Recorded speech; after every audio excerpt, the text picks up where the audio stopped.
Ndi n'iteka n'umunezero ndasubiye kugusuhuza nk'akaze nshuti mukunzi wacu wobandanya kubana natwe ngaha kuri ino mboneshakure imwe rudende igushikiriza amakuru ibiganiro ndetse n'inkuru bigezweho biriko bivugwa irya nino mu gihugu c'u Burundi no hakurya y'imbibe z'igihugu c'u Burundi mu yandi makungu. Ndaguhaye kaze, ndaguhaye mwiriwe neza canke mwaramutse bivanye n'aho udukurikira uherereye kuri uwu munsi wa kabiri igenekerezo rya kabiri ndamukiza 2024. Ico utegerezwa gusa ni ugufyonda sabone canke subscribe nawe utarafyondako hamwe ukabandanya urashikirwa n'amakuru ibiganiro kumwe n'inkuru tubandanya gushikiriza bivugwa irya nino mu gihugu c'u Burundi no hakurya y'imbibe z'igihugu c'u Burundi mu bisata bitandukanye nk'igisata ca politike, igisata c'inkino, igisata c'agateka kazina muntu, igisata c'imigenderanire n'ayandi makungu, igisata c'indero, igisata c'amagara y'abantu, igisata c'uburimyi n'ubworozi ndetse n'ibindi bisata bitandukanye. Ico utegerezwa gusa nyene ni ukubandanya kumwe natwe. Evariste Ndayishimiye na Ndikuriyo inyinyurana hagati y'ivyo bihangange bibiri rirabandanya. Ihagarikwa rya General Guillaume Bunyoni guhindura ibipapuro amanoti y'ibihangange ni bimwe mu vyongereje urwanko hagati y'abitwa ko bari mw'iragi rya Nkurunziza n'abitwa abo kwa Ndayishimiye. Reveriyano Ndikuriyo wafatwa ko ari we hasigaye kw'isonga ry'abitwa ko bari mw'iragi rya Nkurunziza. Uguhangana kw'izo mpande zibiri gusa no gutera kuja ahabona kurusha uko vyahora kugeza no mu nkino z'umupira w'amaguru. Kuva CNDD FDD ifashe ubutegetsi biramenyerewe ko ibihangange bikunda kwiyegereza canke gushiraho imirwi y'umupira w'amaguru ivyegukira. Muri kino gihe hari imirwi itatu yivugwa kurusha iyindi. Bumamura FC uvugwa ko ari uwa General Gervais Ndirakobuca, Egere Ntware wa Reveriyano Ndikuriyo ndetse na Messager FC washinzwe n'umuhisi Petero Nkurunziza ubuvugwa ko uri mu minwe y'umuhungu wiwe. Kuwa gatatu ruheshi 2023 Egere Ntware niwe watahanye igikombe c'ihiganwa rihambaye ry'umupira w'amaguru mu Burundi ari ryo bita Coupe du Perezida, ni ukuvuga igikombe ca perezida.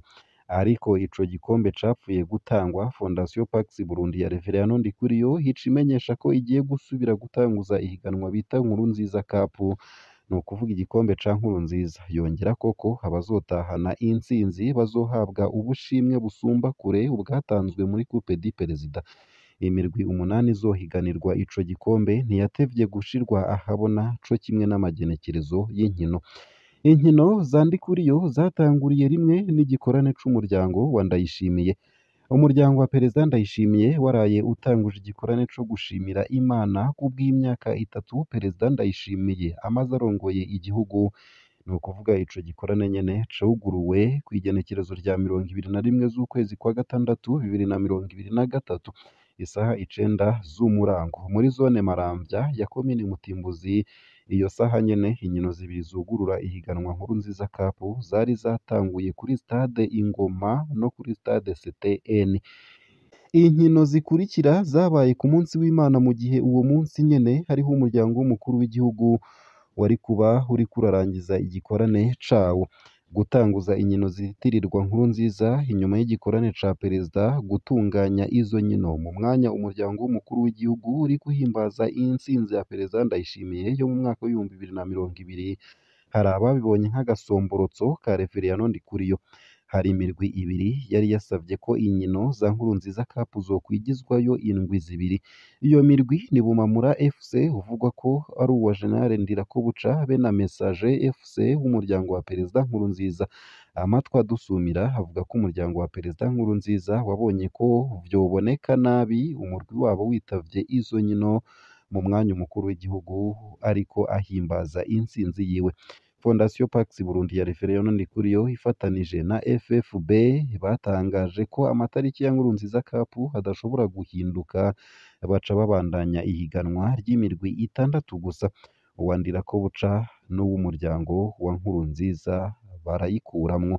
Ndayishimiye ntiyigeze yitaba ibirori vyose vyo kwibuka imyaka 3 iheze Nkurunziza ashengeye. Ibirori vyo kwibuka Perezida Nkurunziza nivyo bindi vyabonetsemwo utuntu dutangaje. Perezida Ndayishimiye ntiyitavye ibirori vyo kuwa munani z'ukwa gatandatu 2023 ku ntatemwa ya Perezida Nkurunziza i Gitega. Yafashe indege aja mu nama ya COMESA i Lusaka muri Zambia. Nta n'ijambo rya leta ryavuzwe nk'uko vyahora bigenda. Umugambwe CNDD-FDD waciye unyarutsa gutunganya igikorane co kwibuka Petero Nkurunziza cabereye i Ngozi. Perezida Ndayishimiye ntiyitavye ico gikorane. Indwi zibiri inyuma, Reveriyano Ndikuriyo yakoranije mu ntara zose z'igihugu hamwe vyakozwe mu makomine ico yise Nkurunziza Day. Perezida Ndayishimiye nta na hamwe yitavye ivyo bikorane. Muri ivyo bikorwa vya Nkurunziza Day, Reveriyano Ndikuriyo yashimitse kwerekana ko umugambwe CNDD-FDD wubakiye kuri Nkurunziza nk'uko Ekereziya Katolika yubakiye ku ntumwa Petero. Mu kiganiro yatanze kijanye n'imyaka 3 amaze ku butegetsi, Evariste Ndayishimiye we yavuze ko atariko agendera mu makanda ya Perezida Nkurunziza, ahubwo ko yamukoreye mu ngata kubera ariko abenegihugu babishatse. Ayo majambo yaratangaje benshi kubera kuva mu matora Ndayishimiye yari yahawe akazina ka Samuragwa wa sogokuru Nkurunziza. Inkuba zibiri. Perezida Ndayishimiye na Reveriyano Ndikuriyo barafise ivyo bahuriyeko mu nyifato. Ni abantu bashira ahabona n'ingoga ishavu ryabo, tempérament primaire. Inyinyurana ry'abantu bameze gutyo ntirikunze kwihisha kubera hatawuhebera uwundi. Rishobora no kuba ribi mu mwanya muto, ariko barafise n'ibibatandukanya. Reveriyano Ndikuriyo azwi nk'umuntu ashira imbere cane inguvu, ni ukuvuga violence. Amajambo avuga nka yose yama arimwo gupangurura, gukuramwo, kwica. Umuti w'ibibazo awumva mu kudadaza no mu guheza umukeba. Reveriyano Ndikuriyo akunze kuboneka afise imitsi iranze, ntazi guhisha intumbero afise. Perezida Ndayishimiye we haragoye rwose. Umwe mu bamwegereye bakorana iminsi yose yatubwiye ati Perezida Ndayishimiye azotangaza benshi. Twatanguye benshi bamufata nk'ikigugu, bamufata nk'uwuvuga amajambo menshi hatari bushire mu ngiro. Ariko sivyo na gatoya. Perezida Ndayishimiye afise inzigo ikomeye kandi umuntu amuheza ariko aramutwengera. Intumbero yiwe yama ayizi, intambara yiwe ayitegura mu mpisho. Iyo atanguye kuvuga ajandajanda ibintu aba bigejeje kure. Nkurunziza yaramwihenze ko ngo ni umuntu azokoresha ivyo ashaka. Ingene vyagenze mwarabibonye. Bunyoni yaraza adakekeranya ko atazoteba kwikura ko Ndayishimiye, none urabona yiyageze.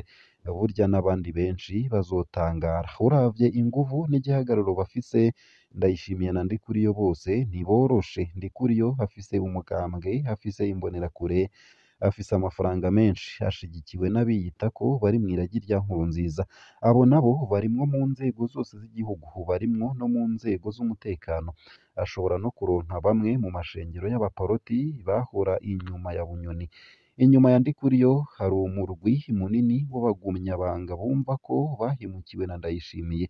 Aho kandi hongerako abaherutse guhombera mw'ihindurwa ry'amanoti. Abo bose boshima ico bakurako Ndayishimiye. Perezida Ndayishimiye nawe muri kino gihe arashigikiwe n'abandi bato bato biteze ko hari ivyo ashobora guhindura. Arashigikiwe n'igice kinini c'abasirikare n'abapolisi kubera ingingo zo kubongera umushahara. Niwe afise inguvu z'ubutegetsi. Arashigikiwe na Ekereziya Katolika, arashigikiwe kandi n'abategetsi bo mu karere. Ivyo vyose biramuha intambwe nini ku bakeba biwe mu butegetsi. Aho ntawo kwibagira kandi ko abarundi badakunda kwiteranya kuwufise ubutegetsi. Rugeranye ko benshi botinya gutakaza ibibanza barimwo maze bagahitamwo Ndayishimiye. Kurya vyagenze igihe ca Rajabu na Nkurunziza. Ubwo Reveriyano Ndikuriyo arashoboye kurindira gushika mu mwaka w'2034. Iki nico kibazo gihambaye Reveriyano Ndikuriyo arimwo. Ikibanza yicayemwo kimutegurira kuba umukuru w'igihugu hakurikira Ndayishimiye. muri kano kanya hagize igishikira perezida Ndayishimiye umukuru w'inama nshingamateka Gerase Daniel Ndabirabe niwe yoca arongora igihugu vy'imfatakibanza hakaca ategura amatora nanyeka ko umunyamabanga mukuru w'umugambwe CNDD-FDD yoca awuserukira mu matora gutya bitwa ko bari mw'iragi rya Nkurunziza bakaba baragarutse mu butegetsi birumvikana ko Reverend Ndikuriyo hasa n'uwicaye kw'irembo ry'ubutegetsi ariko ikibazo n'imyaka isigaye kugira Evariste Ndayishimiye arangize ibiringo vyiwe ibwirizwa shingiro ridahinduwe perezida Ndayishimiye ashobora kurongora Uburundi gushika mu mwaka w'ibihumbi 2034 aho ni kure cane Reverend Ndikuriyo nta mahirwe menshi afise yuko hazoba akirongoye umugambwe ico gihe inyinyurana ryabe na Ndayishimiye ritabayemwo ikindi kintu kidasanzwe Reverend Ndikuriyo biragoye ko hazoba umukuru w'igihugu kahise katari akakera karerekanye ko umukuru w'umugambwe ari waneshwa